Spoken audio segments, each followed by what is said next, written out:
बिस्मिल्लाहिर्रहमानिर्रहीम। स्टूडेंट्स अस्सलाम वालेकुम। मैं हूं advocate Waqar Ahmed Faridi, republic law academy Sahiwal से मुखातिब हूं। स्टूडेंट्स, रिपब्लिक लॉ अकेडमी में लॉ, गैट की, लैट की, एलएलबी, ट्यूशन की भी तैयारी करवाई जाती है और यहाँ पे सिविल जज, एडीपीपी, डीडीपीपी सब की तैयारी करवाई जाती है। अगर आप विलिंग हो किसी भी एग्जाम के लिए तो आप हमसे रब्ता कर सकते हैं 0303 इस पर रब्ता करें, आपको इंशाल्लाह तैयारी करवा दी जाएगी। बहुत शुक्रिया।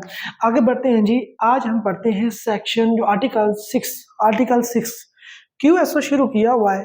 क्यूएसओ को हम आर्टिकल वाइज पढ़ रहे हैं, स्टेप बाय स्टेप पढ़ते जा रहे हैं और अल्हम्दुलिल्लाह हमारा जो क्यूएसओ जो है वो कवर होता जा रहा है। कानून शहादत आर्डर कॉमन 1984 कवर होता जा रहा है। अब जो आर्टिकल हम प्रिविलेज कम्युनिकेशन पढ़ रहे हैं, प्रिविलेज कम्युनिकेशन आर्टिकल 4 से लेकर आर्टिकल 14 तक है। ठीक है, ये चैप्टर 2 में फॉल करती है, चैप्टर 2 में फॉल करती है। ये आर्टिकल 3 से लेकर 17 तक चैप्टर 2 है और ये 4 से लेकर 14 तक ये प्रिविलेज कम्युनिकेशन है। प्रिविलेज कम्युनिकेशन का आर्टिकल हमने 4 भी पढ़ लिया था, फिर 5 भी पढ़ा, अब हम पढ़ रहे हैं 6। ठीक है, 6 आर्टिकल क्या कहता है? Evidence as to affairs of the state. अगर स्टेट के मामलात के बारे में कोई एविडेंस होगी, क्या उसको भी डिस्क्लोज किया जा सकता है या नहीं? अगर किया जा सकता है तो फिर कैसे किया जा सकता है, उसकी क्या शर्त होगी? अगर नहीं किया जा सकता तो फिर वो कौन सी एविडेंस होगी जिसको नहीं किया जा सकता? इन तमाम सवालात का जवाब अब हम आर्टिकल 6 में देखते हैं। ठीक है, आर्टिकल 6 में क्या है? नो पर्सन, कोई शख्स भी, इसने बात ही खत्म कर दी है। No person shall be permitted, चाहे वो ऑफिशियल हो चाहे अनऑफिशियल बंदा हो, वो डिस्क्लोज नहीं कर सकता। No person shall be permitted, किसी भी शख्स को इस बात की इजाजत नहीं दी जाएगी कि टू गिव एनी एविडेंस, वो कोई भी एविडेंस दे। ऐसी एविडेंस, कौन सी एविडेंस? डिराइव्ड, जो डिराइव्ड की गई है फ्रॉम अनपब्लिश्ड ऑफिशियल रिकॉर्ड से। अनपब्लिश्ड ऑफिशियल रिकॉर्ड हो, सरकारी रिकॉर्ड हो, ऑफिशियल, लेकिन अनपब्लिश्ड हो, वो पब्लिश ना किया गया हो, उसको डिस्क्लोज करने की किसी को भी इजाजत नहीं है, किसी को भी इजाजत नहीं दी जाएगी। ठीक है, unpublished official record relating to, किसके रिलेट हो? Relating to any affairs of state, किसी भी स्टेट के अफेयर से रिलेट हो, कोई भी अफेयर हो सकता है वो स्टेट के साथ रिलेट करता हो। ठीक है, कोई भी अफेयर हो सकता है वो स्टेट के साथ रिलेट करता हो। ऐसी एविडेंस जो कि अनपब्लिश्ड हो, वो स्टेट के किसी भी मामले से वो तल्लक रखता हो, अनपब्लिश्ड हो, उसको पब्लिश ना किया गया हो, उस ऐसी इस किस्म की एविडेंस को क्या इजाजत नहीं दी जाएगी किसी को भी कि वो डिस्क्लोज करे उसको। ठीक है ना, या उसको एज एविडेंस के तौर पर उसको पेश करे अदालत में। ठीक है ना, क्योंकि वो अनपब्लिश्ड है, वो official record, unpublished official record में फॉल करता है, वो रिलेटेड टू स्टेट अफेयर्स के साथ है। लिहाजा आप इस तरह की कोई भी एविडेंस के तौर पर, डॉक्यूमेंट को एज एविडेंस के तौर पर पेश नहीं कर सकते जो किताब तक पब्लिश नहीं हुआ। ठीक है, एक्सेप्ट यहाँ पे, लेकिन फिर अगर करना हो तो फिर किन मामलात में ऐसी, यानी कि एविडेंस को जो ऐसा रिकॉर्ड जो स्टेट अफेयर्स के साथ डील करता हो लेकिन उसको एज एविडेंस के तौर पर कोर्ट में पेश करना है, तो फिर किन हालात में किया जा सकता है? ये देखिए, उसने आगे बताया एक्सेप्ट, हाँ लेकिन किया जा सकता है, एक्सेप्शन दी है उसकी। विद द परमिशन के साथ, with the permission of the officer, with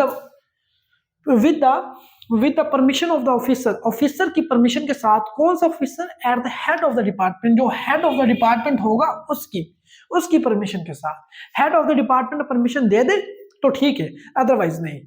आगे उसने कहा concern head of the department का जो ऑफिसर होगा वो हु शैल गिव, जो कि इजाजत देगा, or withhold such permission, जो उस चीज को जो जिस चीज को आप एविडेंस के तौर पर पेश करना चाह रहे हैं कि आप कर सकते हैं या नहीं, ये हेड ऑफ द डिपार्टमेंट जो होगा, ऑफिसर जो होगा हेड ऑफ द डिपार्टमेंट, वो आपको इजाजत देगा या इजाजत नहीं देगा, या विद होल्ड कर लेगा। ठीक है ना, एज ही थिंक फिट, जैसा वो मुनासिब समझे वो कर लेगा। ठीक है, अब यहाँ पर एक्सप्लेनेशन में उसने बताया है इन दिस आर्टिकल, ये आर्टिकल 6 में। ठीक है, आर्टिकल 6 में official record relating to the affairs of the state, इस फ्रेज को वो एक्सप्लेन कर रहा है। इस फ्रेज को कहता है कि इससे इससे क्या मुराद, इससे मुराद इंक्लूड्स डॉक्यूमेंट्स, वो तमाम डॉक्यूमेंट्स आ जाते हैं कंसर्निंग इंडस्ट्रियल और कमर्शियल एक्टिविटीज, कमर्शियल एक्टिविटीज के रिलेटेड जो होते हैं, कैरिड ऑन डायरेक्टली और इनडायरेक्टली, जो डायरेक्टली और इनडायरेक्टली के उस पे यानी कि मामला चलाए जा रहे होते हैं कि कैसे बाय द फेडरल गवर्नमेंट और प्रोविंशियल गवर्नमेंट, जिसको ऐसी कमर्शियल या इंडस्ट्रियल जो एक्टिविटीज होती हैं जिसको फेडरल गवर्नमेंट रन कर रही होती है या प्रोविंशियल गवर्नमेंट रन कर रही होती है या कोई स्टैट्यूटरी बॉडी उसको रन कर रही होती है या कॉर्पोरेशन को कंपनी रन कर रही होती है, ठीक है ना।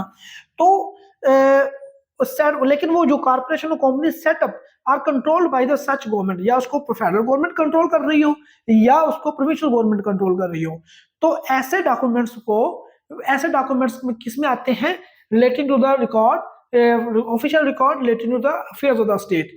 ये तमाम डॉक्यूमेंट्स क्या आ जाते हैं, अफेयर्स ऑफ द स्टेट में फॉल करते हैं, ठीक है। इंडस्ट्रियल और कमर्शियल एक्टिविटीज जो जिसको गवर्नमेंट, प्रोविंशियल गवर्नमेंट या फेडरल गवर्नमेंट या स्टैट्यूटरी पार्टी या कॉर्पोरेशन या कंपनी उसको रन कर रही हो, लेकिन कंपनी, कॉर्पोरेशन, जो स्टैट्यूटरी बॉडी, वो सेटअप या कंट्रोल बाय द किसके हो, गवर्नमेंट के हो, चाहे फेडरल गवर्नमेंट हो या उसको या प्रोविंशियल गवर्नमेंट को उसको कंट्रोल कर रही हो। तो इसके रिलेटेड जितने भी इंडस्ट्रियल और जो होते हैं आपके कमर्शियल डॉक्यूमेंट्स, वो जो तमाम सारे डॉक्यूमेंट्स क्या हो जाते हैं, ये होते हैं official record related to the affairs of the state. ये होते हैं, इनको हेड ऑफ द डिपार्टमेंट की इजाजत के बगैर एज अ एविडेंस के तौर पर किसी भी अदालत में पेश नहीं किया जा सकता। हाँ, अगर वो पब्लिश नहीं है, अगर वो पब्लिश डॉक्यूमेंट नहीं है तो फिर उसकी इजाजत लेनी पड़ेगी। अगर वो पब्लिश डॉक्यूमेंट है तो फिर उसकी इजाजत लेने की जरूरत नहीं, उसको पेश किया जा सकता है। यहाँ से भी एक बात ये भी समझ में आती है, ठीक है।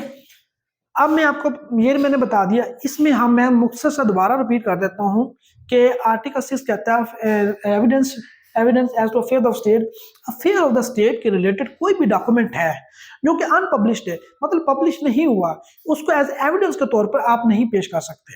अगर आपने पेश करना है तो उसके लिए आपको हेड ऑफ द डिपार्टमेंट से जो ऑफिसर होगा उससे इजाजत लेनी पड़ेगी। अगर वो मुनासिब समझेगा तो आपको इजाजत दे देगा कि आप इसको एज एविडेंस पेश करें, अदरवाइज वो उसको विद होल्ड कर लेगा, ठीक है। अब record related to affairs of the state से क्या मुराद है, तो तमाम इंडस्ट्रियल और कमर्शियल एक्टिविटीज जिसको गवर्नमेंट रन कर रही है, चाहे प्रोविंशियल हो चाहे फेडरल गवर्नमेंट, उसके रिलेटेड जितने भी डॉक्यूमेंट्स होते हैं जो कि पब्लिश नहीं है, ठीक है ना, वो सारे के सारे क्या आ जाते हैं, चाहे पब्लिश हो चाहे पब्लिश ना हो, वो सारे से related to the affairs of the state के जुमरे में आते हैं, ठीक है। इनको आप डिस्क्लोज नहीं कर सकते, इनको एज एविडेंस के तौर पर आप पेश नहीं कर सकते without the permission of the head of the department, ठीक है। ये जनाब ये हो गया। अब इसके में आपने एमसीक्यू से रखना है, नो पर्सन शैल बी, आपने ये भी याद रखना है आर्टिकल 6 को जिसको डील करता है, evidence as to affairs of state को डील करता है। फिर आपने बताया no person shall be permitted, permit नहीं किया जा सकता, किसी भी शख्स को परमिट नहीं किया जाता। परमिटेड एक ये एमसीक्यूज बन गया यहाँ पे, दूसरा ये एमसीक्यूज बन गया, एनी एविडेंस, तीसरा ये MCQs derived from the unpublished official record, चौथा एमसीक्यूज, ठीक है। To any affairs of the state, any affairs of, except with the permission of the officer at the head of the department, at the head of the department, ये पांचवा MCQ ये बन गया। Concern who shall give or withhold such permission as he think fit, withhold का भी आ सकता है, ठीक है, withhold। छठा एमसीक्यू ये बन गया। Official record relating to affairs of state से मुराद क्या है, इंडस्ट्रियल और कमर्शियल। यहाँ पे भी आपका क्या बनता है, एक एमसीक्यू बनता है, इंडस्ट्रियल एंड कमर्शियल एक्टिविटीज, ये आपने याद रखना है, ठीक है जनाब। ले जी, मैंने आपको बता दिया कि इसकी आर्टिकल 6 क्या होता है, evidence as to affairs of the state. मैंने इसकी रीडिंग कर दी, इसका मतलब समझा दिया, कंसेप्ट क्लियर कर दिया, अब बता दिया कि इसके एमसीक्यू कैसे कैसे वो पूछ सकता है। ये था आपका आज का काम, आर्टिकल 6 तक मैंने कवर करवा दिया। इंशाल्लाह अगली क्लास में आर्टिकल जो 7 है वो हम करेंगे। तब तक के लिए वकार अहमद फरीदी को रिपब्लिक लॉ अकेडमी के फोरम से इजाज़त दीजिए। बहुत शुक्रिया, अगली वीडियो में एक नए आर्टिकल के साथ मिलते हैं। अल्लाह हाफिज़।